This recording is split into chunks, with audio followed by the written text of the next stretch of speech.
Does cannabis make good neighbors? A Western Massachusetts cannabis cultivator is suing a nearby berry farm for allegedly destroying thousands of pounds of marijuana, $17 million in all. Reporter Diti Kohli stopped by with the scoop, and she was blunt. Welcome, Diti. Hey, Jasmine. Thanks for having me. Thank you. So, Diti, why is the cannabis company River Valley Growers suing its neighbor, Nourse Farms? So just to take a step back, River Valley is a small outdoor cannabis outfit in Western Massachusetts, in Hatfield specifically, and their only abutting neighbor is Nourse Farms, which is this berry farm. They also grow root vegetables and things like that. And what they're saying is that a couple years ago, back in 2022, Nourse Farms was applying pesticides to their products, which they might be, within the bounds to do, but they did it in a way that caused those chemicals to drift over to the weed farm, which means that River Valley Growers' entire crop that year, they allege, was completely destroyed, completely unusable. So that's about 45,000 pounds of marijuana that they couldn't use. But they're saying that, it actually wasn't even just that year. They have to store all of that weed somewhere, so they put it in their storage facility.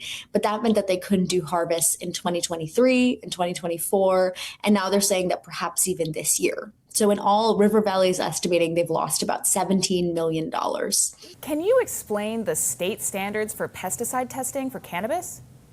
Yeah, cannabis has pretty high testing thresholds, actually. Not only does it have to be tested for a range of pesticides, many of which are completely not allowed on the plant, it's also tested for things like yeast and mold, salmonella. But those standards are very different than they are for a sort of typical agricultural farm. If you're growing berries, the state is not requiring the same thing of you as with cannabis. So how big a problem is this in the industry?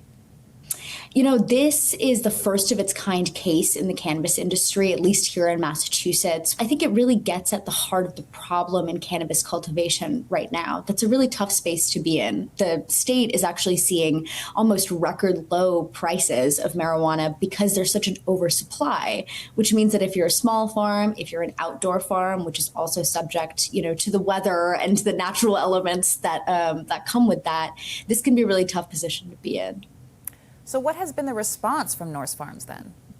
So Nourse did not respond to requests for comments from me, but I'm sure that this case will, be going on in litigation for a while. River Valley Growers says that it's actually not only their 2022 crop that was affected, but their profits in 2023, 24, and perhaps even this year, because they stored all of this product that had been contaminated, or that they say has been contaminated, which means that they had no place to store harvests in the future. So they're saying that it's about $17 million in all, and it's yet to be seen how the berry farm will respond to that.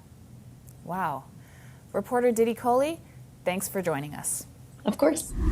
For daily access to Boston Globe Today, all segments and episodes are available on demand in the Boston Globe app by clicking Watch.